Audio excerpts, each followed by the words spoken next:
Okay,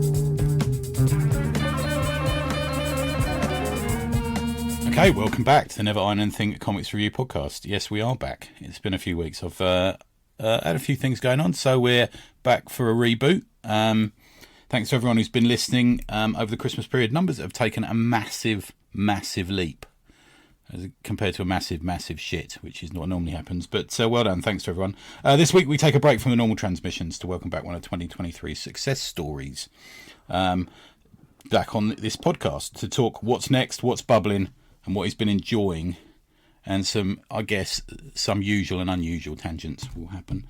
Yes, it's the creative Powerball, an enigmatic Scotsman that is Jonny Canon. Hello, Johnny. You've just had to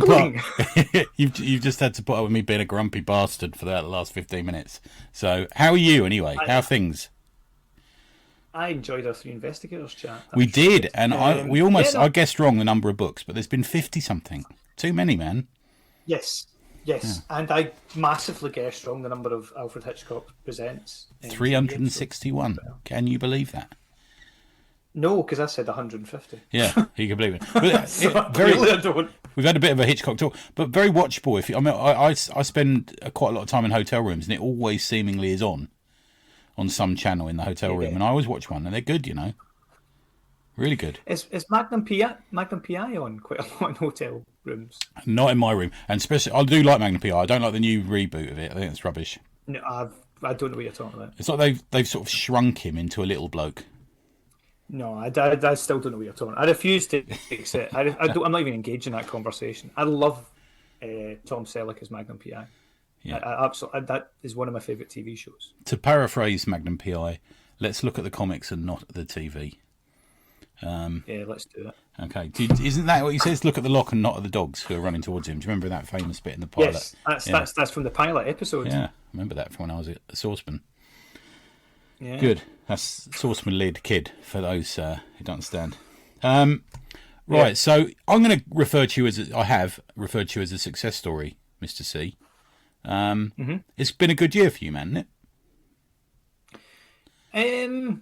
Come on, it's been good. No. It's actually really funny because in my day job, it's been an incredibly good year as well. Oh, nice. Oh, good news. Just my marriage is a failure, but apart from that, he gets to talk to me on the phone, so it's not always great. But yeah, to be fair, the main reason for this conversation we're having is the fact that you and I talk probably once a week for about half an hour about comics, and I thought, well, may as well just let's record it. Hi. No, it's been a great year. I had two things come out this year. A wee 2-pager in Vigilante. Oh yeah. About Mogwai, which Alistair Black. Good guy. Little shout out to Alistair there. Yeah. He's a really good guy. Occasionally we meet up and go for a wander in Edinburgh, in Glasgow, and look at comic shops. So that's always good. And he's obsessed with Love and Rockets, and he's good man.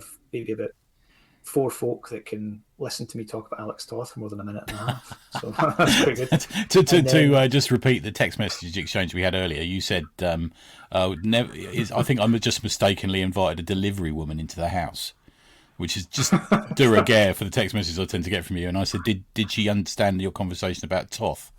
And you said, I think she enjoyed it. So you speak to a lot of people about Toth, me included. I enjoy it. My wife just looks at me blankly. She's like, God, my sister-in-law, she was staying with us for a few days over Christmas, and my wife was just like, see, when he talks about comics, just ignore him. That's so harsh. United Going Underground came out this year, which was 3 years. Wow. It took to make. So through lockdown and out the other side, basically. Yeah. I pretty much started it straight after Welcome to the Shit Show, and it was a real success story actually this year because I was really, you never want to shit the bed when you spend 3 years working on something that's comes out and everyone's like, God, that was a bit shit. So now people seem to like it, but the most important thing is I was really happy with it because I just felt that there was a massive step up in quality from comics I'd done myself before, and that's because I've been fortunate enough to, work in different things in the meantime, like the comic with you, and learn a lot from your writing, but also just studying an awful lot in the meantime. Yeah, we're going to definitely get to that bit about the studying, the form, and everything. For those that haven't heard about going underground, we did talk about it a few episodes ago. Do you want to give the listener just a quick, easy now, calm down, take a breath, a quick summary of what it's about, and just so we can whet their appetite, because we're going to talk a bit about what you learned from making it in a second, aren't we? Which is going to be sort of what I thought was an interesting angle. Yeah, sure thing. So it's about it's not really part of the. It's got superheroes in it, but I wouldn't describe it as being part. It's sort of a not mishmash. It's covers a couple of genres, but I would say it's a crime thriller that includes some superheroes, and it's about a superhero who's murdered. And principally, it's about two detectives who work for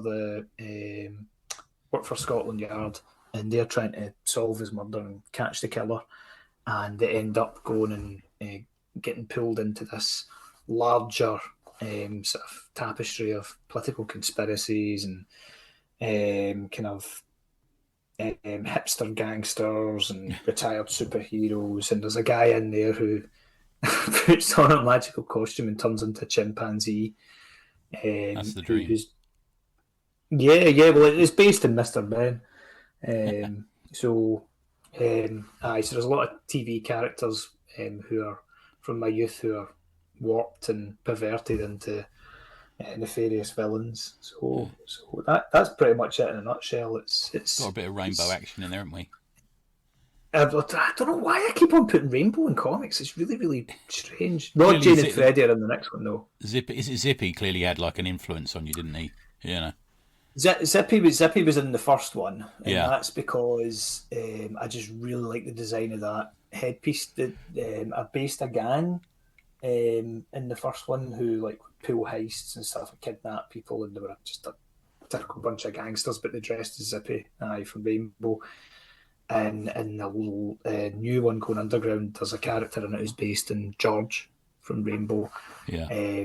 So Bungle was going to appear in it as like a big henchman, like a mute henchman. I thought, I'm really going to get sued. I better stop this now. Yeah, there's definitely some furry action going on there, isn't there? There's the furry parallel going on there. But having a character who you can shut up by zipping their mouth takes on a whole new meaning these days, doesn't it? Yes. It really does. Yeah, definitely.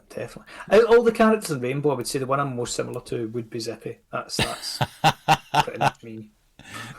Zippy is. I wish it wasn't. Zippy's a sort of proto comic fan, isn't he? Just sort of whining about things all the time, I guess. So perhaps a bit more similar to me. Yeah, that accent as well. It's such a weird voice. It was just so. I don't know, went right through me. It was just with his. Do you remember Johnny Morris? Yeah. From He used to do like the voices for animals, didn't he, and stuff? Yeah.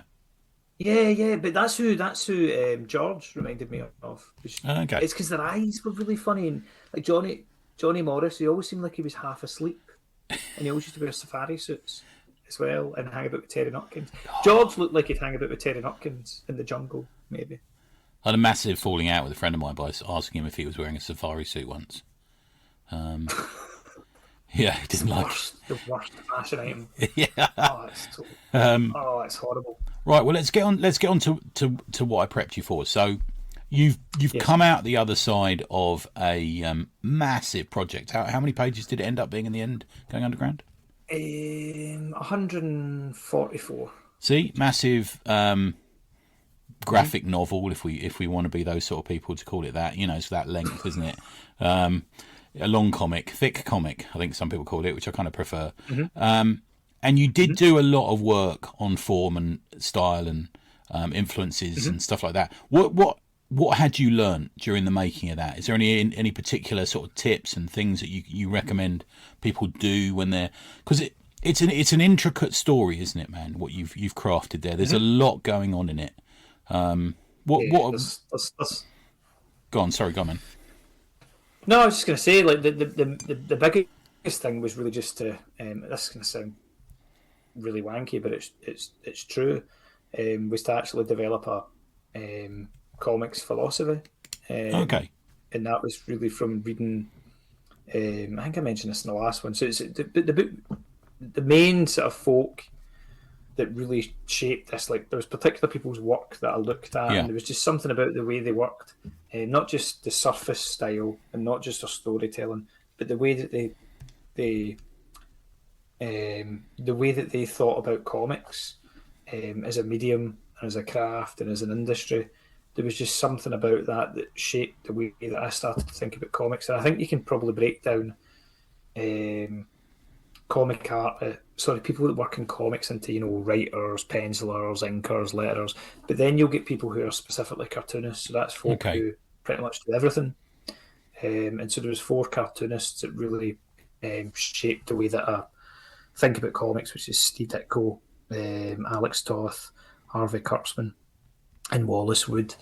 Okay. And that's because the thing that attracted me to Ditko, Toth,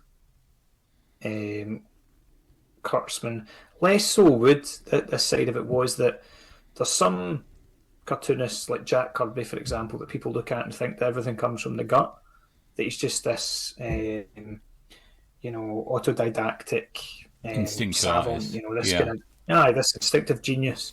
Whereas like, someone like Toss, someone like Ditko, you can tell they really are shaken. For a more modern example, they really think about it. They There's really think about the a storytelling. lot of EC influence there, man. Yeah, well, it's funny that actually, because the thing I'm working on now is very, very EC influenced. Okay. I'm really into Jonny Craig just now, like massively into Jonny Craig just now. Yeah. And Why do you think you're drawn? Why do you think you're drawn to that style? Because some people might see that as, I don't agree with it, but a lot of people might see that as being a bit of a sort of old style, maybe. Well, I mean, the argument I would make is, and probably most folk that have read EC Comics do, is that it's probably the greatest lineup of comic artists ever assembled. I think I agree, man. One I think it's also a building block for comics. Without that, the narrative structure and stuff would have been very different, I think, in a way. Yeah. Yeah, There's absolutely. a lot of language if you look used, at like Kriegstein or something, Yeah, I mean, there's some things that turn me off. I mean, that some of the early work is a bit rough. Some of the early lettering, in particular, is a bit rough. But that's because of where they were sort of coming from and where they were reacting to. I think they probably spun out of the change from educational comics to entertaining comics was probably, excuse me, some of the comics that Lev Gleason had been putting out, like Crime Doesn't Pay, and then, but I mean, when you've got folk like, I mean, Jonny Craig, Wallace Wood, Al Williamson, Frank Frazetta, Jack Davis, Raymond. Graham Ingalls, Bernie Krigstein, just Harvey Kurtzman, Joe Orlando. It's just ridiculous. Yes, the list just keeps going. And then you had Alex Toth drop in occasionally, Joe Kubert drop in, John Severin come in as well. I was about to say Severin, actually. Yeah, I think he's kind of a bit forgotten, isn't he, Severin? Because he kind of is thought of as a Marvel guy by a lot of people, isn't he? But yeah. Yeah, his war stuff's really, really good. I liked him as an inker over Kirby, actually. Okay, interesting. He did some early Nick Fury, and they were cracking.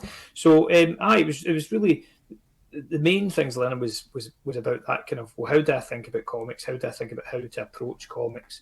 And that was really just when I approach a page, it's not just a case of having a rough idea for a story or a script, or even if it's a polished script, and then just drawing it, is to really think about what I put down the page.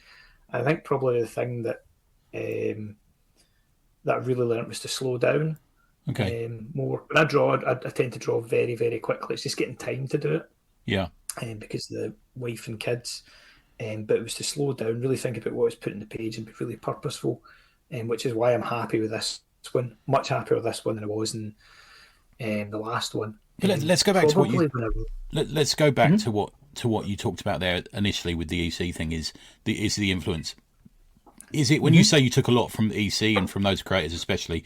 Is it a certain feeling, a certain momentum? Is it a certain energy, or is it you looked at their panel structure, for example, or you looked at the way they used close-ups? Because there's a lot of close-ups used in EC comics, aren't there? What was it exactly that you took away from them, do you think? Well, I mean, it's that kind of cerebral approach to making comics and figuring out what is it that actually works in a comic and what doesn't work in a comic. How do you achieve a particular type of beat? I mean, Yeah, that's there's interesting. influences, Yeah. there's techniques you can lift from different artists. So, for example, I wouldn't say that Bernie Krigstein, who was an EC artist, is a massive influence in me in the way that Toth is or Ditko is, Yeah. because it doesn't really permeate the way I mean, I don't draw like Steve Ditko. I don't draw. Oh Christ, I would love to draw like stuff, but unfortunately, I don't. But there's certain techniques that you can lift from other artists. So, for example, if I see some small, closely cropped panels, and there's say 6 panels in a tier, and there's minimal distance in the panel borders between those 6 panels, and it's say a close up in a face or even overlaps. If I see that in any comic and I look at it, I'll realise that's a technique that's taken from Bernie Krigstein. Yeah. It's not originally from Master Race; it's from one of his others. He used to do that trick quite a bit, and But I that's mean, a specific. a lot of people quote Krigstein, but when you actually look, he was nowhere near as prolific as Ditko. And I'm going to say probably from time, because he went into fine art, didn't he, Krigstein, eventually? He was nowhere near as prolific as even Toth. Toth seems to have lasted a lot longer than Krigstein did. There's about, what, 5 or 6 pieces of Krigstein that you go, masterful, absolutely masterful. But he wasn't like Ditko, where seemingly every Charlton comic I pick up has got a Ditko story in it, you know? Yeah, and but again, that's to ultimately that's to Ditko's discredit because towards the last third of his career, maybe even longer than that, Yeah. it wasn't the highest quality work he was pumping out, and that's partly because the way he worked with regards to producing roughs. So it depends on who would be finishing it Okay. or who would be inking it. So if he was paired with a really judicious inker, then it would turn out pretty well. If he wasn't, then it wasn't going to be great. I mean, Stalker that he did for DC, where Wallace Wood inked him, is really good. But I mean, Yeah. for me, peak Ditko, I mean, it is It's still Spider-Man, isn't it? Well, and Doctor Strange. Yeah, sorry. Yeah. Yeah. But his DC stuff was really interesting too. The stuff we covered, like Shade the Changing Man, which is just Absolutely insanity love to it. keep up. I mean, Shade the Changing Man was like Doctor Strange given free reign almost, wasn't it? It was like he just did Oh, what it he just liked. is Doctor Strange. Yeah. No, it blatantly is. It's nuts though. Yeah. I have to say, I get this on the record, I much preferred that Shade, by the way, Shade the Changing Man. When he went all emo, it was good, but it didn't flick my buttons quite as much as those, 5 issues of Shade? Was it 5, 6 issues? I can't remember now. He did. It wasn't many, was it? It was 6, I think. There was a 7th Right. that was in the cancelled comics Of course it cavalcade. was. Yeah. Yeah, okay. Yeah, Well, something like so you've taken what exactly have you taken from those artists? Because I know we talk a lot about different artists, but you specifically got those 4 there who there's a line between them somehow. They're all outliers in that style, aren't they? But what is it that you specifically taken from them in constructing a page, do you think? Oh, so constructing a page. Something off each of them, or is it one specific thing? Or Yep. So there's the philosophy side of it, but underneath that, there's specific storytelling techniques Okay. that they use. There's a thing just now that I'm really interested in, used it in and used it in Going Underground, which is the way that there's specific rhythms in a page. So, like yeah, a traditional American comic, the way that they've evolved now, because the page is the shape of a rectangle, will traditionally be shaped. Take the shape of a grid. So broken down, and that really means that it's either broken down into columns or it's broken down into rows. I tend to think about tiers, and there's specific pacing and storytelling techniques that some of those artists use. For example, Harvey Kurtzman uses 3 and 4 panel tiers to really good effect. There's a story called Corpse and the Engine, which has been collected by Fantagraphics, and Corpse and Engine and Other Stories. I'd recommend anyone get it. It's quite phenomenal. reasonably priced hardbacks, aren't they? As well, they're not too bad. Really. he had a really, really cartoony style, so I don't draw anything, or rather, I don't finish anything like that, although my construction is sometimes quite cartoony. Yeah, If I'm he's trying a to lot get a bit heavier in like the that inks than you, I'm going to say, as well. You know? Yes, he's quite brushy. Yeah. Okay. He's I don't know. He always seems to me when he's cartooning his own stuff that he's really getting it down in the page, and it's the way that I would describe him and some other people is that um, sometimes people can seem to, and I think Al Williamson's a good example of this. You can sometimes get lost in an Al Williamson page or panel because there's so much in there. He's taken so much time to do the most amazing drawing. It's Yeah. so powerfully rendered and illustrated, so illustrative. Whereas Kurtzman's the opposite. It seems to be the minimal distance between his brain and the page. He's just got it down with so much energy, and that's something that I tried to get from him. But also, I mean, the guy's just a master story. Out of them all, he's the best. I mean, I would argue he's one of the best writers ever in comics. He's From a storytelling point of view, I think he's better than Al Williamson or Raymond or anyone like that. I think it's yes. They go off. You know, comics go off on many roads, don't they? On many side roads. It seems to me that Williamson and Raymond and that firm. Even Adams and Grell have gone off on that that firm, but there's almost a Kurtzman-esque quality to which is self-evident in the fact he carries on into Mad Magazine. Is that there's a lead into the undergrounds there as well for him, isn't there? There's a lead into Zap and stuff for me. Yeah, absolutely. Kurtzman's got a huge influence in comics. The sad thing is now I think that a lot of modern comic artists either don't talk about him or don't know about him. And the same with other EC artists and some of the older Marvel artists too. I wonder how many folk that work at Marvel now. I've heard of like Joe Manelli, for example, who's incredibly important. To Marvel. Kurtzman worked for Atlas though too. It's you have to know your history if you want to get better at comics. Yeah, because you have to go back and look at what they did and figure out why they did it a certain way. Yeah, this goes back to the building blocks comment, man. EC is a main building block for comics now. Yeah. Yeah. So I think certainly the first time I picked up a Christine comic, I had the same reaction to it I probably did when I picked up a Ditko comic. I thought, God, this artwork's really ugly. And on a surface level, it maybe is, but then when you start to look at it and see, oh, hang on, he's doing this, this, and this. Like, I've never seen this storytelling before. I've never seen this way of, like Ditko's case, I've never seen this way of depicting movement in a page before. That's interesting, man. Because if you just allow me to just rewind a bit to one of your previous comments there, so working out what happens on the page and pacing is a lot of what you're talking about there. But you alluded to that earlier. How do you treat time? Some call it pacing, some call it time. How do you treat the passage of time on a page? Because you've got a lot of. I was really engaged with your two detectives talking to each other. I found that hugely engaging. There's a moment where they go to a cafe and he has to have a special cup to drink out of, and I just really like that. But you seem to have to slow it down, speed it up with a comic like yours. How does that work on a page, do you think? And where did you get that from, or where did you learn that from? So there's different ways of controlling that pacing. The Scott McCloud books, Making Comics, Understanding Comics, are good for this because they talk about different types of panel transitions and the size of panel borders, and how if you increase the width of a panel border, it increases the implied time. There's a page I've just drawn in my new thing where I increase the height of a panel border between tiers to suggest that more time has passed.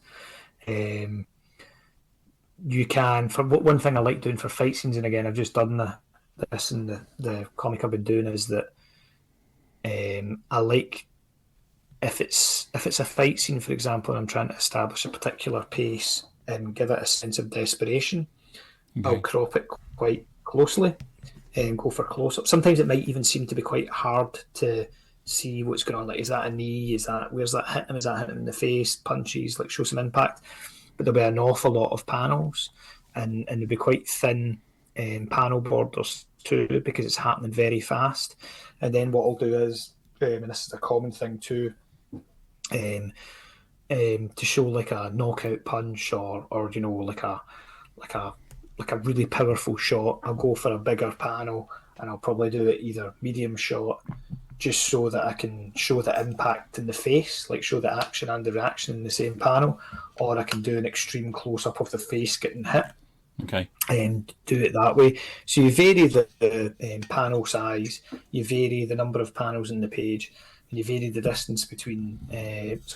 You vary the space taken up by panel borders. There's other techniques you can use too, where your sort of use of, I suppose, I wouldn't call it negative space because it's not within the panel, but blank space or white on the, like, you leave a lot of empty space in the page to imply that time passes by. To give it sort of a pause too. Almost, yeah. Yes. Yeah. You should do. I mean, it's like making a.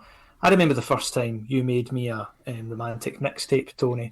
And you had those heady days of the 80s. Yeah. Yeah.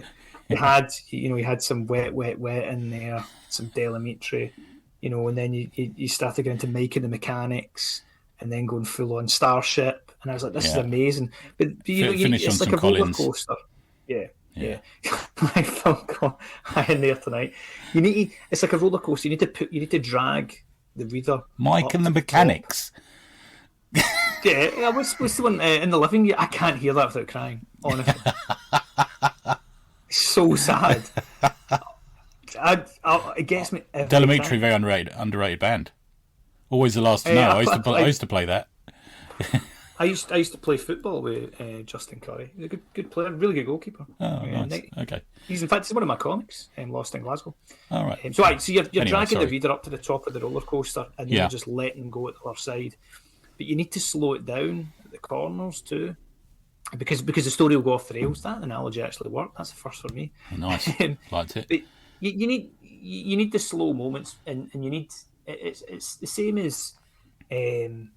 If you want to show beauty in life or in a comic, you need to show ugliness. If you want to show happiness, you've got to show sorrow. You've got to have that juxtaposition. That's what makes it work. I think for beauty as well, you have to have someone noticing beauty. I think because let's face it, comics are full of beautiful people, aren't they? Mary Jane, everyone's a beautiful person, aren't they? Most of the time. Yes. But you have to have someone notice it, and it's the eyes of someone else that bring out beauty. And often it works for the opposite emotion as well. For terror, it has to be someone else noticing it. Yeah, interesting. So that was something else that I took from Ditko specifically. Okay. The character design for Jimmy Pilgrim. I'm really getting into it. The hat, that's straight from Ditko and Toth, because that's Mr. A hat. They draw. No. It's just they draw the best hats in comics. They do. We've talked about this before. They do. Literally everyone is living in the 1940s in their comics, aren't they? Yeah. So, I like it. So Jimmy Pilgrim is very. I mean, he's pretty dapper, but he's also unashamedly, a real nod to that kind of 1940s to 1950s detective. If it was going to be closest to anything, it wouldn't be out of comics. It'd probably be out of Chandler. He pretty much is based in the Philip Marlowe template of a knight in dirty armour. But facially as well, the thing that I wanted to do was make him ugly, and ended up reusing the design of a kind of throwaway character from Welcome to the Shit Show. I just liked that kind of skull-like face, and it gave him a kind of tragic air, which is just like, I suppose, the Thing and the Fantastic Four. If someone's a bit monstrous, he lives in his own. He's ugly. He's got that inherent tragedy. I find that really attractive character trait as well. I think I've often said that I think the Thing is the heart of the Marvel universe, isn't it? I think he's us in a way. The Thing. Yeah, him and Peter Parker. I think probably the mistake that I think we've lost Peter Parker a bit now, haven't we? I think he's gone. They've made him. He was always meant to be an everyman, and they married him to a supermodel. They made him a genius. They keep upping his power levels. It's like, no, he's not. He's not meant to be. He shouldn't be on a team. best He should be, or the brightest. No, exactly. He's meant to be just a guy. He's almost the point of entry to the Marvel universe. He's the Kitty Pryde of the entire Marvel universe. Yeah, that's true. But they've moved too far away from it. Aye, absolutely. We've got those 4 icons, the Mount Rushmore characters, the artists there that you mentioned. I was going to ask you a few others. Now, there's a few that we obviously talk about quite a lot. For me, I'm seeing a lot of Mazzucchelli in your work alongside, and it's not a clash, but I can see both. There's a lot of Alan Davis as well, and perhaps more in the sort of heroic figures that you draw. Did you want to speak to that sort of almost a contradiction that works in a way, Aye, the Davis stuff's just I suppose a hangover from when I was younger, and I was teaching myself how to draw, right up until when I started drawing again in my late 30s. I would reverse engineer the shapes that Davis had. So, for example, women's bums. And when I draw them, it's based on Alan Davis's women's bums. Okay. The Mighty Scotsman. He's the one I really notice it in, actually. Yeah. Well, it's the neck. It's the neck. That's based on Alan Davis's design of Captain Britain. Those big, powerful necks, but also Jim Aparo as well, which is where Alan Davis got it from. He got it from a mix of Frank Bellamy's Garth and Jim Aparo's Batman. That really powerful neck. And if you look at Captain Britain and you look at a Jim Aparo Batman, you're like, oh yeah, totally see it. That's interesting. So I always liked Aparo as well, and I always liked the that kind of. I used to have to do a panel, and it'd be a Dutch tilt, sort of an angle, and Batman would be running away, and you'd have the bigger foot, and then the extreme force shortening Batman's Kate Billowes. Neil Adams did a similar trick too, but I always preferred Jim Aparo. It was just So I'm taking Jim Aparo and Alan Davis are characters from your Aparo and Davis are characters from your sort of reading youth, aren't they? They're those formative years eyes for you, I'm guessing. Yeah, but no Bernard Perez in there at all, because I see a bit of Bern in some of that. Byrne was massively. Byrne and Davis were my two favourite comic artists when I was growing up, and they were the two guys that I'd always, if I saw they drawn something, I'd instantly buy it. Byrne was easy to find just because he was more prolific, and because he was, he was a bigger name, so it was a bigger deal when he took over something. Excuse me. And he would get the higher profile gigs. The comic. My favourite comic when I was a kid was Spider-Man. Okay. And the one that was getting reprinted probably when I was round about that 11, 12 mark was probably the John Romita Jr., Roger Stern issues and Spider-Man. But Captain Britain was coming out in the Daredevil's Mighty World of Marvel. Yeah. Captain Britain Monthly. So I was seeing Davis, and it was just like, I don't know. It was just. It was. That's what United's based on. I get you, man. It was such an interesting space at the time because not only did we have, Perez, Davis, Byrne, those characters, but we had artists who I liked because they had that clean superheroing for me. Like, people like Kerry Gamble, Steve Lytle, Bob Layton, early JR, stuff like that. But conversely, you also had Miller and Sinkovich, and all these people were on the rise as well, weren't they, around that time? At the same time, you had the Daredevils. We had Miller's Daredevil and also even like parodies of Miller's Daredevil going on in the same comic at the same time. Daredevil's fantastic. It's really, really good. I was actually thinking the other day about doing. Oh God, this is so self-referential, but doing the same thing with my own characters, just because I love that. It's Alan Moore, Mike Collins, just doing Mike Collins. I was trying to remember who it was. Yeah, within the Daredevils. Yeah. I remember crying my laughter reading that when I was a kid. It's so good. It's absolutely hilarious. No, Miller had an impact in me too from a storytelling point of view. I guess I'm trying to think. I was a teenager when I really get into Ditko, and I'd got the Marvel Masterworks. So I think I'd have been about maybe 14, 15. I'd discovered a proper comic shop up in Glasgow, aka All right. at that time, and it was quite funny because that's when Mark Millar and Grant Morrison were hanging about there. Okay. And I met Grant Morrison there when I was a kid, who was in hindsight he was nice to me, but at the time I thought he was just a creepy older guy because everyone's a creepy older guy when they're older than you. Yeah. He was like, I like your badges, and I was like, oh thanks. I was like, who's this guy? And it was That's only nice. seeing him a photograph, and because he'd hair at the time, Yeah. so I never realised it was him until years later. And I remember the wee ginger haired guy that hung about, which must have been Mark Miller. So, it was. That's when I saw the Marvel Masterworks and really, really get into Ditko. I'd been getting Marvel Tales. Right. Yeah. So Which is the reprint title, wasn't it? Yeah. Yep.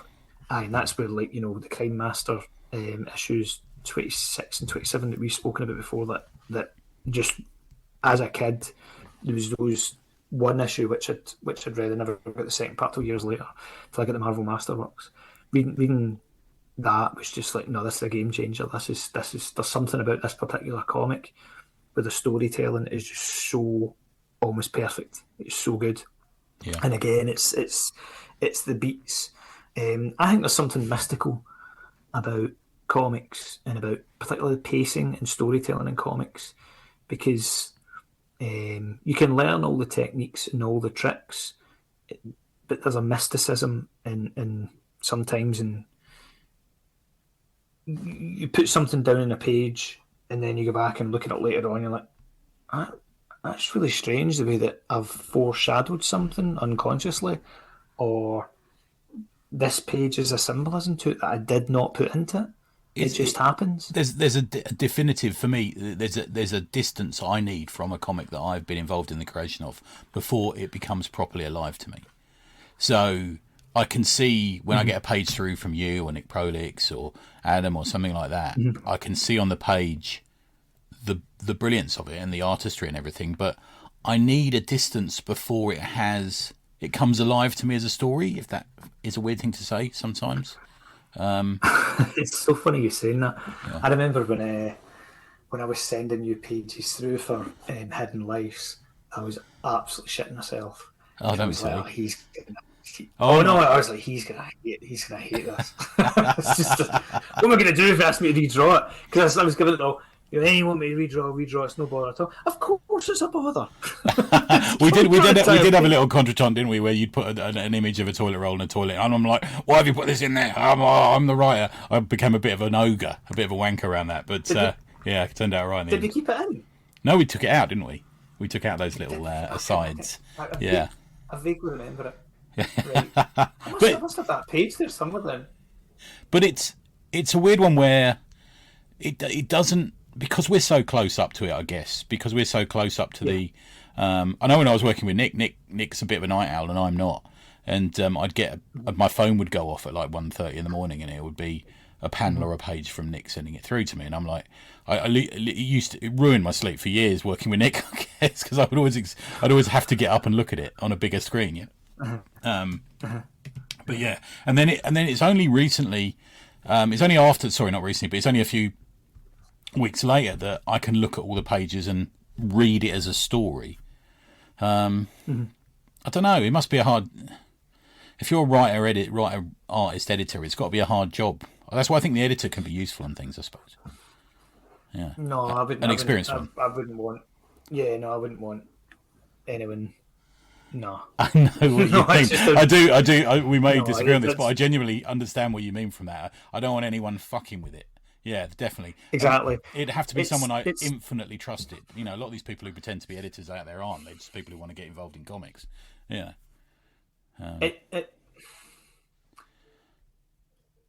If there's something I miss in the comic, if it doesn't flow that well, that's on me to get better next time, or there's always going to be something I could have done better, but I wouldn't want someone saying to me, oh, have you I think there's a better way of doing it. No, there's not. That's the way there might be a better way of doing it, but that's the way I've done it, and I've done it that way for a reason. Yeah. And I don't want to have to justify that to someone else, because there's an awful lot of Who would you personal take it stuff. from though? Is it if Chaikin said you need to do this, But if no, I take it from. No, I take it from you. I mean, you when I but when I we're sent involved you in the comic together, aren't they? It's a collaborative process. But if you had someone who was Oh, an all right, all right, all outsider, right. All right. So it's different. I mean, like, so Hidden Lives with you, it was your. I mean, you were just the writer. You were really the I suppose it was a creative conceptual thing, force wasn't it? on it. Yeah, Yeah. I mean, it yeah. was. I mean, it was really you could tell you could really see it. It's just you didn't trust yourself. I mean, I think you could have drawn it, but you didn't trust yourself to no. to But draw it to the level you wanted it to. yeah, that's the dream is I draw 3 pages of the comic one day before I die. But if for example with Shit Show or Going Underground, if say for example Dream World, Howard Jakin, who we both respect a lot, had come to you and said, I'd like to edit your comic for you, young Johnny. Would you have let him? No. You'd have said no. Interesting. No. Yeah. No, but I take advice. I mean, the example that I've used when we spoke to before was when I sent you the cover and I was like, I can't read that logo. Then I looked and I was like, you're fucking right. You're absolutely right. And then what I did was, so the way that I did it, the original logo was, the original cover was, there was figures of Jimmy Pilgrim and Evie Smith, who are the two main characters, or two of the main characters. Yeah, they're the reader's focal point, aren't they? Big Really? Cat's Big Cat's supposed to be the third main character. They're in the front cover, and there's the House of Parliament and silhouette in the background, and then the title logos I wanted to have like kind of 60s trippy Psych style titles. Yeah. But it was just I'd warped it too much, and it was hard to read. So what I did was I straightened out the text, and instead warped the figures, and then doing that actually tied in with the narrative more, because the story is about their personalities and their experiences becoming absolutely, like, them totally losing perspective and them becoming warped by this case. So, and it was you that did that, and you were fucking 100% right. But that's just another wood for the trees thing, isn't it? Sometimes we're too close to it, aren't we? I suppose. And that was a very minimal thing that I had to say. But yeah, I mean, a lot of people. I'm just funny enough. It's literally the cover. Yeah, well, funny enough, me and Tom Curry have been chatting to Dan. He sent us a sort of cover idea today, and we sort of said, well, this and this and this, and then me and Tom sort of kind of agreed on it to Dan, and Dan said, oh, I might change that then. And you've got to be able to take that suggestion, call it a criticism if you want, but it's not really. It's just a suggestion, isn't it? No, I never took it as criticism. Yeah. I thought you're absolutely right. There was another. This was criticism. I think I've told you this before. Chris Giarusso in the lettering, and Greg Siegel, who I'm both friends with, and Chris, who rarely swears, we were emailing each other in this wee email chain. He sent me this email saying, "Oh, I'd look for your book." He's like, because he did a pin up for Welcome to Shit Show. He said, "What the fuck is up with your lettering?" And I think he was saying it in a jokey way, but I did not take it as a joke, and really get really for about 10 minutes. Like, fuck's the Yankee, I'm fucking out of it. And then I actually went back and looked at it and went, "He is fucking so right. Why am I word balloons so thick? Right. Why am I using?" And Greg had said a similar thing where he'd seen early issues of the United. He was very kind, because he could have just said that's awful, because it's not particularly well drawn, and the inking is, I can't even look at it because the inking's so bad. But he'd suggested using a Kuretake Furugokachi brush pen, which is the main tool I use now. I know it's what Bob Fingerman uses, actually. He was telling me about it. Yeah. Oh, really? Does he use a fine one or a? No, quite a thick one. I think. Yeah, a regular one, I think. Yeah.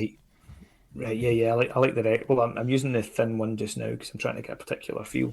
I use that in a brush, number 2. I've got one here, right in front of me. Kuretake. I bought one to pretend to draw with. Yeah. Love it. It's so good. Have you used that Crowquill pen yet? Yes, I have. How did you go on it? It's very scratchy, my friend. I keep promising. What you said to me, we're meant to be drawing each other something, and I'm on about my 18th go at it at the moment. But I've got them on my office. I've forgotten about that. So it's good that you reminded me. Yeah. Sorry, back to what you were saying. No, so I mean, that's another thing I do like is in going underground, you'll see some pages and like, oh, he's using a different technique. No, I'm not. I'm using a different tool. So I get particular lines and particular marks on a page by using a biro or using a razor or using a crow quill or different types of. I don't like using pigment markers. I used to ink the United with pigment markers, and that's why it's so ugly. When I did the new pages for Welcome to the Shit Show, so the last 79 pages of that, to me it looks a lot. I can look at that because I was using the Kuretake and because I just really thought more about my inking. Right. The earlier issues that originally printed in the wee floppy comics, I don't like looking at that because I'm proud of the transition, but I just can't look at it because the inking's just so horrifically bad. It actually angers me looking at it because you're just very self-critical there, aren't you? That's the thing. No, it's because I could have done better at the time and I didn't, and it was. I don't like talking about markers there. When you mentioned, I don't like to see markers in a comic page. I don't mind them in a commission at a convention or something, but I don't think I don't enjoy it if you're using what are those big packs of expensive marker pens people use? You know the ones I mean, don't you? Yeah. Well, I do use grey tone marker. I did use grey tone markers and going underground, but that's because I wanted to get a particular. I didn't want everything to look digital. I wanted to look like I had drawn it, so that's why there's a mix of kind of digital duotone effects. Yeah. Which is the grey dots for folk that don't know what that is. Yeah. But also the tones. And then what I did was for story, I started using them for story reasons, like use straight black and white for some arcs or some stories that were set in Scotland, for example, were all in black and white. One's set in England, Britain, where I had tones, and I used duotone at particular times too, and then merged the earthy marker tones with duotones to get particular types of effect. Excuse me. Yeah. And I also used charcoal as well. Okay. And this one, I probably won't use markers at all, the one I'm doing just now. I do use charcoal. Your favourite. You saw this fucking charcoal. That's my Cockney accent. What's wrong with this charcoal? I said that literally about 5 years ago, and you haven't let me forget it. Yeah. Right. No, but that's how you practice. Is that's what I was doing at the time. See, the thing about using the way that I use charcoal was I don't use it. Well, actually, I have started using it to draw with, but usually I just shade with it. But then what I really like doing is I use a putty rubber. Okay. And it's the opposite. I start erasing stuff, so that's how I get light into it and stuff. And I really like doing night times with charcoal. It's good. It makes a fucking horrible noise when you're using it. It's like Quint and Jaws rubbing his nails in the chalkboard. Oh, it's horrible. Right. Okay. It's really bad, honestly. We're almost at an hour now, so let's transition over to my second question that I asked you. So we've done the first one. The second question I asked you is just now. This can be old or new or whatever you want to talk about. Just three good things, three things you enjoyed this year. Because I know the thing is with you, Mr. C, is you do buy a lot of back issues, don't you? I know we've had a little Legion Superheroes period recently. What are the three things? Well, give us a quick rundown of some three things you enjoyed. If you do one, I'll do one. Let's do it that way. Right, three things I enjoyed. Right, I'm trying to remember I think it was this year. That's right. Because it played a massive part when I was finishing up the working and going underground.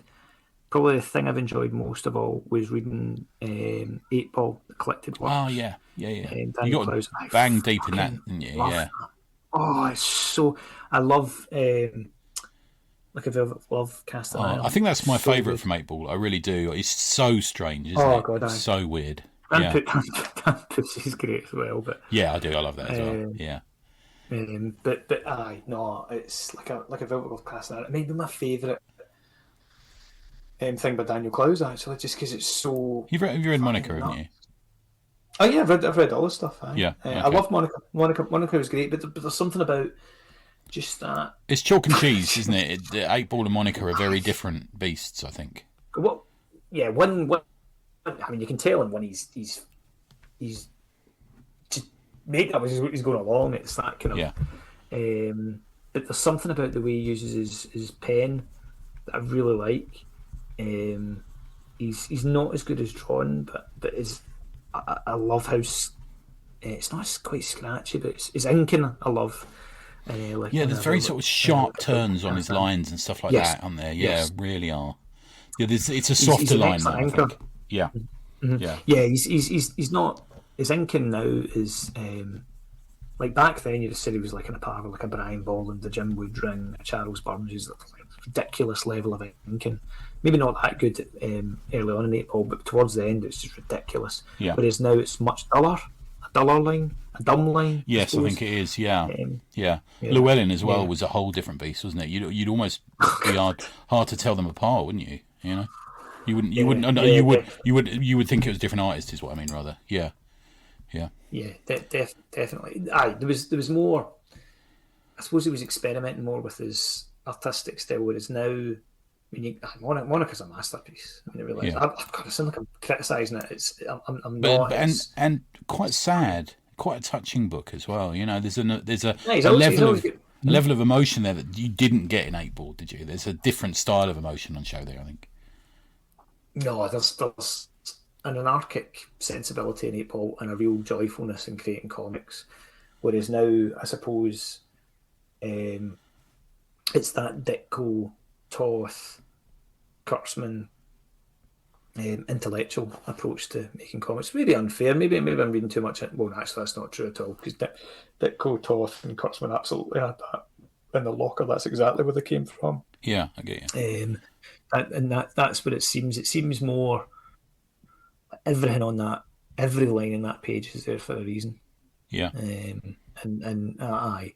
Whereas 8 Ball, I wouldn't say that at all. Well, it's the colour, the use of colour as well is the massive difference in a way, isn't it? Yes, absolutely. But aye. So but I would say 8 Ball was just a massive one for you. Okay, let me give you one. Huge. I'd read the first 2 issues of this many years ago, and finally caught up with it because we had Peter Hogan on this show. Me and Al interviewed him about the comic relief thing. It was Resident Alien. I caught up all the way through. It counts because I think the last 2 issues of the Book of Love came out this year. And his writing, along with I think Steve Parkhouse's art, who is massively under realised as being like a massive part of UK comics. Everything from Warrior through to Doctor Who. And it's just absolutely brilliant, consistent comics for me. It's a soap opera. Everyone is humanised and likeable, even though there's aliens in it. And I absolutely loved it. It's brilliant. I'm so glad they got a few quid for it because it's on TV. Yeah, which is a bit of a different ballgame, but yeah. God, what was the name of the comic he did in Warrior with Moore? The comedy. The Bo Jeffrey saga. Oh, Yeah, Bo Jeffrey saga is so funny. It's so good. Brilliant. I remember laughing as a teenager reading that, thinking this is brilliant. Yeah, really good. Did he write Night Raven as well? I think so. Yeah. Yeah. Oh no, he was a big part of that Marvel UK Warriors. Really was. I know. He's. But there are people that Jamie Delano's probably a wee bit forgotten. He was absolutely. I was just thinking about that a couple of days ago when I was rifling through some old paperbacks, and I found one of his books that he signed at a convention I went to, and I mean, Hellblazer, Captain Britain, Animal Man, all this stuff. Yep. It's just he's a brilliant. really good writer. Really good.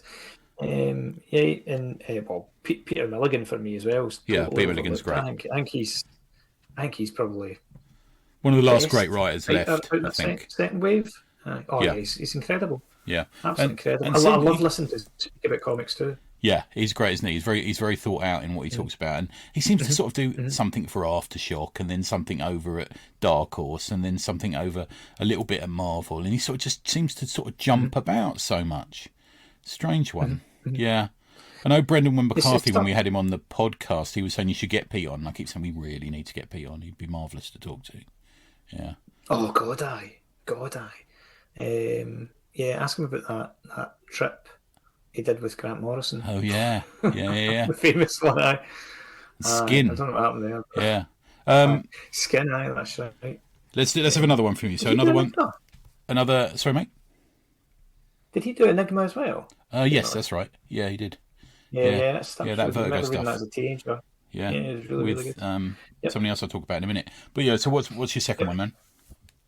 Right, can I cheat? Of course, Because I yeah. only get this on Christmas Day, That's fine. but it's had such a impact on me. It's Deadly Beloved and Other Stories by Jonny Craig, Oh yeah, we talked about and this. You just recommended it to there's me, haven't you?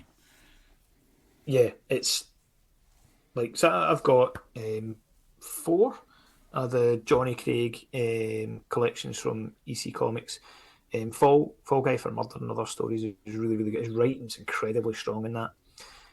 Voodoo Vengeance and Other Stories, his writing's incredibly strong in that as well. I can't remember what that one's called, but it's not quite as strong. It's Right, artwork because it's earlier on. But Deadly Beloved, it's like peak Jonny Craig. He was notoriously slow, right. but he's an amazing writer, and his storytelling's great. But just in I've always liked his stuff because I would first have seen it when he had that kind of truncated run on Iron Man.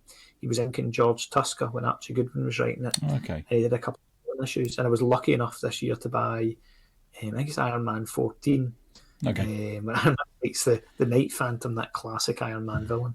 But it's run by Jonny Craig and it's absolutely beautiful.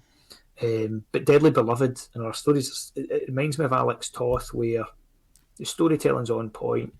There's nothing really flashy, but then like if you draw comics, like when you're studying it, you kind of look at it and think that looks really easy and it's totally innocuous on the page. That's one of the fucking hardest things you could ever draw. Like drawing it from that angle or just drawing that perspective, and it's like that multiple times through it. The character design, the angles he chooses, just it just looks so effortless. Nothing you can tell where, and I can see this with my own stuff when I'm drawing something. You can tell where someone is really, really stretching their wings because you can see their style is almost at breaking point.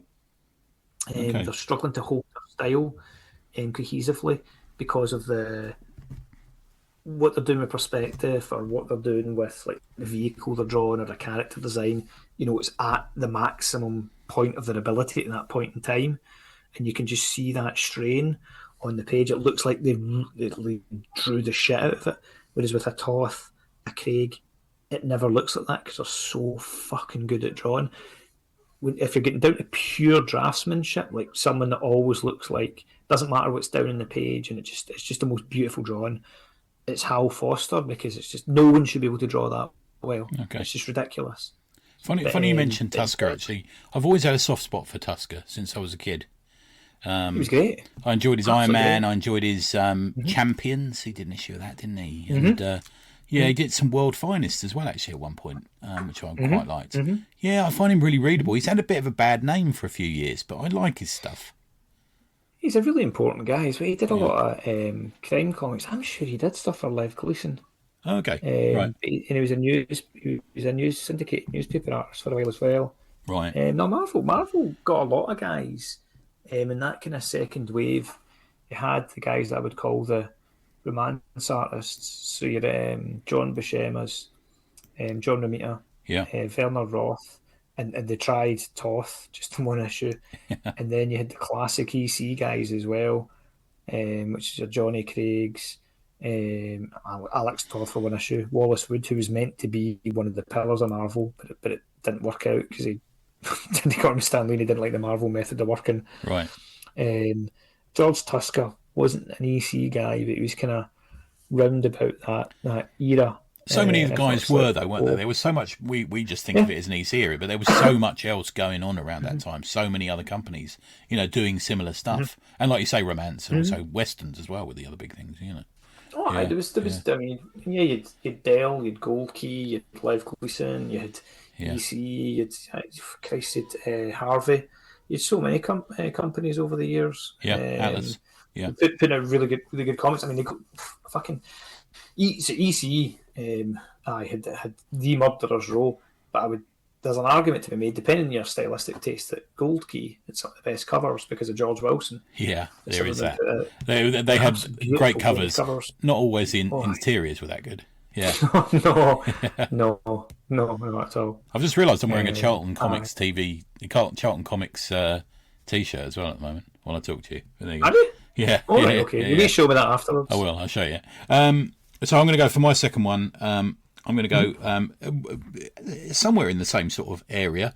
Is The Lonely War of Captain Willie Schultz, which was brought to my attention by the restorer, who's a buddy of ours, Alan Harvey, writer Will Franz, art Sam Glanzman. Brilliant, just solid war comics. You know, America gets a hard time for its war comics sometimes, which it doesn't always deserve, because I think a lot of them are about humans. They're about men and women and real people, I think, and then this really was. It first appeared in Fighting Army in 1967. Really interesting stuff. Did you get that? I can't remember if you got that or not. I picked up a few war comics this year. But this was a specific hardback. This came out as a sort of... Alan Harvey's did the... Yeah. Okay. It's nice, man. Really nice. No, I didn't know, but I'm going to... In fact, I'm going to get that tomorrow because I've got a 20% off voucher for the planet. So I'm going to get that tomorrow. I'm going to make a note of that, actually. Yeah. The Lonely War of Captain Willie Schultz. And I do my other one quickly because it mentioned there's a link to one of the books you mentioned earlier, but Giant Robot Hellboy, which is just pure fun, just absolute fun. 3 issues. You've yet to read the third one, written by Magnola. Duncan Fregredo is up there for me. You know, really is up there for just one of the best comic artists out there. You know, part of that sort of wave of people like Sean Phillips as well. And Dave Stewart on colours. Just I don't think Duncan gets enough credit for just the work he does. Beautiful. And it's just giant monsters. Hellboy becomes a big robot monster and fights other monsters, and there's a sort of other thing going on with it, but just incredible comics. It's only a shame that it's 3 issues. If it was 12 issues, think of the lovely hardback you get of it. But I think a bit like Mark Buckingham as well, who's I class in that little realm of British comic artists in America. It's another one where you could print this up another half size and it would make a brilliant BD volume, because it's that detailed, you know. I like Figueroa's stuff. It's got it's got a personality to it. Really has. Yeah. His personality, it's got an earthiness to it as well, and there's but his storytelling's really, really, really good. He's excellent. In fact, he did an Ingmar with. That's what I was thinking. Yeah, that's why. Yeah, that's what I mentioned. His style's changed a lot. Yeah, it really has. Same as Sean Phillips. Actually, they both really changed, haven't they? They've moved over to something completely different, but that's what they do. That's what they got to keep drawing a page, haven't they? What was your third one, dude?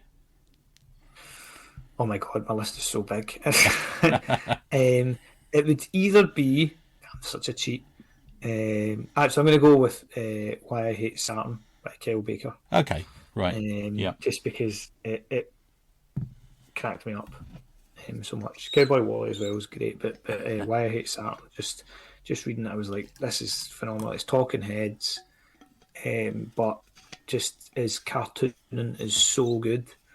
It's Seinfeld before Seinfeld. It's interesting. It's genuinely funny. Who put that out originally? Oh God, I don't know. What version have I got? I've got the... Hold on, I'm in my cupboard. I have the the Cowboy Wally Show and Why I Hate Saturn double edition, a double deluxe edition, and it is Quality Jollity. All right. Okay. Which is his thing. Which is you can get it quite cheaply, can't you? You often see it at marts and stuff. It was pretty cheap. And I've bought a lot of books this year. Can I? My honourable mention? Can I still mention this? Course, I know I'm such a cheat. Would be when I was in France, I also got a Lieutenant Blueberry by Giraud and Mobius's Airtight Garage in Arzak hardback. And I would say Actually, scratch why I hate Saturn as great as it is. It would be Airtight Garage. Yeah, I'd never, I'd a never. friend of mine bought me that from France this year. Actually, weirdly enough, because it's got the Jerry Cornelius link to it, isn't it? Yeah, yeah. That's why It's he got me just it, because it was a he bit. was making it up as he went along. It's just the sparsity of line, the really thin line weight, and just it's just drawing the brazenness of just drawing a hairdryer as a spaceship, Yeah, I know. Yeah, and well, it's then what Foss seeing used to do, isn't it? Yeah, and then seeing in the text feature at the back, it's like still in French, so I can't read it, but like you actually see the film stills that he's just traced. Um, but what he's done with the lines, it's to get the gesture. Um, just just seeing the various different techniques that you can use, but still incorporate it into a very cohesive style. So it's like I was saying earlier on about how you can tell when someone's really straining, okay, and it's stretching the cohesiveness of their style or approach too much. So it's starting to come apart of the scenes and it takes you out of it. Whereas with Mobius, you call it Mebius, don't you? You say it properly. I don't know how you say it. To be It, fair, I've always said I it one don't know way, and how you I'm say sure it it's the either. wrong. Yeah, yeah. I'm sure I'm saying it the wrong way as well. But it's just always just so cohesive and so beautiful. It just shouldn't work, but it does. Yeah, I get you. It's unbelievable. Looking at that in Blueberry, because Blueberry's stunning, and it's almost like a kind of French Al Williamson in terms of how illustrative it is, although the level of cartooning is much more pronounced. Yeah, But I'm the taking an garage, extra size just suitcase. I'm taking an extra size suitcase from oh Glen fuck, this year because there's like so much of Leo. There's so much of Philippe aye, Amond that I want to bring back. Enrico Marini's got a yeah, couple of new. He's got a new Eagles of Rome book out, and there's so yeah, much I want to get and bring back. And I'm yeah. it's weird. Isn't it? The only thing that will ever get me to learn French is so I can read Bond essay. That's the only Yeah. thing that's getting It's me to learn it. Yeah, it's the thing that really surprises me, is is that you see, like you go in Waterson's and you get two shelves in a big Waterson store, and one's kind of for Marvel and one's for the kind of more wanky graphic novels. I yeah, mean, there's a lot of great stuff in there, like a lot of clowns and stuff. But the kind of yep, Guardian readers yeah. graphic novels, aye, and then you get your Marvel and DC kind of maybe a couple of shelves. But then it's just whole section for manga. And what surprises me is that Tintin and Asterix had a head start in American comics in bookshops and libraries in the UK, but Band Destiny just never took hold, and Mad, isn't it? that I find that really really interesting, and that's that manga's just totally taken off, particularly if you look at Tintin, which on the surface Tintin as a character looks pretty easy. It's not easy to draw. It's pretty easy to draw. Manga as well. I think that's part of the appeal. The big eyes, simplistic or simplified shapes But rather. then again, if you look at something like Highlight like Spirou, nothing. if you look at Spirou, it's easy. Mm-hmm. It has that appearance of being easy to draw, but that never Lucky took Luke up. too. Lucky Luke Yeah. as well, yeah, exactly. I mean, Lucky Luke had a little Mm-hmm. period because there was a cartoon. We watched it a little bit, Mm-hmm. read it a little bit, but it never like Asterix and Tintin were forever, aren't they? They're now. But there's a Mm-hmm. lot that didn't make it that is contemporary to those books as well. Similarly, if you look at, I mean, because we've been talking about this in the Awesome Comics podcast Slack, and why manga is so popular. And some folk I've heard before say, "Oh, it's because of the proliferation of manga." Well, we've had Disney cartoons for Yeah, nearly anime. 100 years. Yeah. Why aren't Mickey Mouse and Donald Duck comics as huge as they are in Well, look at the France or every proliferation of other the part Marvel of the world? Cinematic Universe. That's another example, isn't it? Yep. It's almost had an adverse effect on the sales of the comic. I think that's partly down to this makes me sound like an old man. It's not the same characters. It's not, but crucially, it's not the same character designs. It's Okay. different costumes, and I don't quite know why comics keep doing that. Is it just to sell toys? It's just I I don't don't know. understand it. Yeah, I Why don't. are you changing your IP? I think we attribute a lot of the time, having worked for a comic company, and we attribute sensible thinking sometimes. We always think about governments and big owners of big corporations and people who lead publishing houses and stuff as somehow these sort of logical beasts, but they're just fallible people like you and I, and there's a lot of bad ideas floating about out there, and there's a lot of influence on these people, and I mean, you and I moan about a certain head of Marvel quite a lot, don't we? Every time his mailer comes out, we go, "What is he doing writing that in a mailer?" But I know what you mean, man. Anyway, thank you, dude. That's been great. That flew by. That's been we've been chatting for about an hour and a half now at this point. My pleasure. I could go all night. Tony. I know, babes. So what have you got planned? So what's the next thing out from Canon Towers? A young up and coming writer has begged me to collaborate with him, and I've looked over his script for him. I've given him a rewrite. Yeah. I've said, "Have you thought about putting some toilet roll in this scene?" He wasn't so keen on that. How about if I cover it in charcoal? How about we use charcoal? Well, I'm going to purposely do awful lettering. I know I'm doing some with you.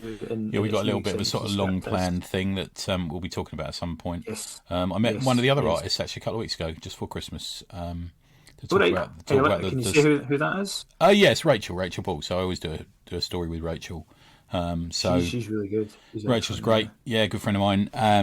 And I don't think he will mind me saying, he uses the pronoun he, by the way, I have checked, is I think Stephen Appleby's shown interest in doing one of the stories, which I'm quite excited about. So that should be good. Off, really? Yeah.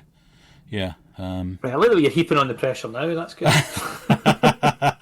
I haven't sent either Rachel or Stephen the scripts yet, although they're written. I'm kind of doing it in a see what comes in. If what comes in decides or makes me change the next sequence, then it will. Right. That's kind of where I sit. Right. So no pressure on you, baby cakes. But you were my first choice to do it. So we'll see where it goes. It's not in a rush. We've got I've got some other stuff coming out from Tribute. But what, have you got anything else in the works? You've got a multitude of projects going on as well, haven't you? So there's other things that folk have sent me before. I've not actually heard from in ages, so I don't know if they still want to do it. So I've got a few options there, but the main thing is I've been working out what my own project, like writing, drawing, like doing the whole thing. A follow up to Core Underground. So I've done 3 pages of a follow up to United. Okay. Which features one of the characters from the first book. That I absolutely it was one of my favourite characters to write and draw, just because the characters are an awful lot of fun to do. I've done 3 pages of that. That is probably going to be in what I'm trying to think of the best way of describing this without giving it away. So that's going to be an anthology. Okay, yeah, don't give it away, man. You don't want to jinx it. That's what I don't like. I always like talking about stuff I've got coming up. So it's not as much as I like having control on when I'm got a personal project and stuff. Not everything there's going to be written or drawn by Jonny Canon. So okay, interesting. That'll be good. I'm looking forward to that. Although I don't think everyone in Going Underground. I think I signed one.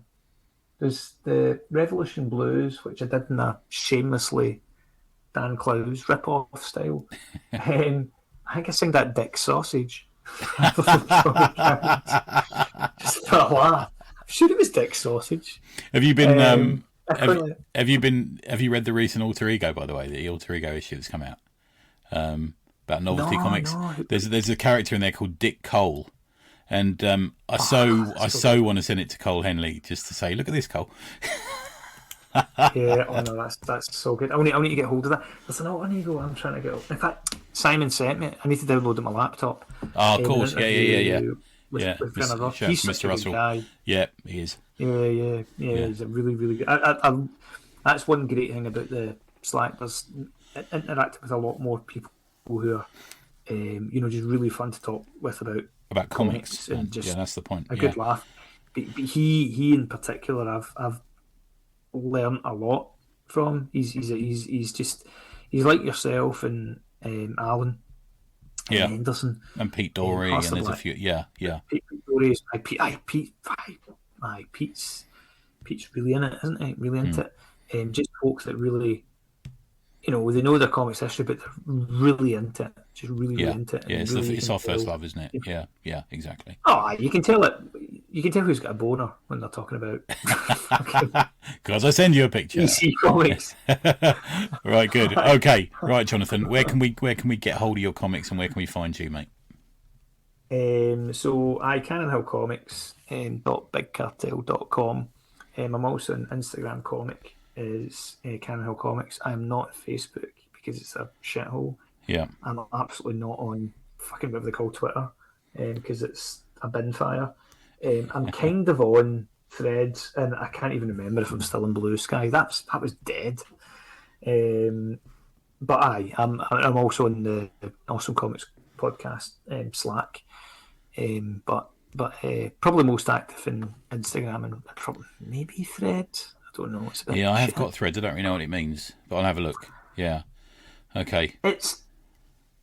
Don't explain because it'll go over my head. Things. Yeah. All right. Yeah. Okay. Okay. Cool.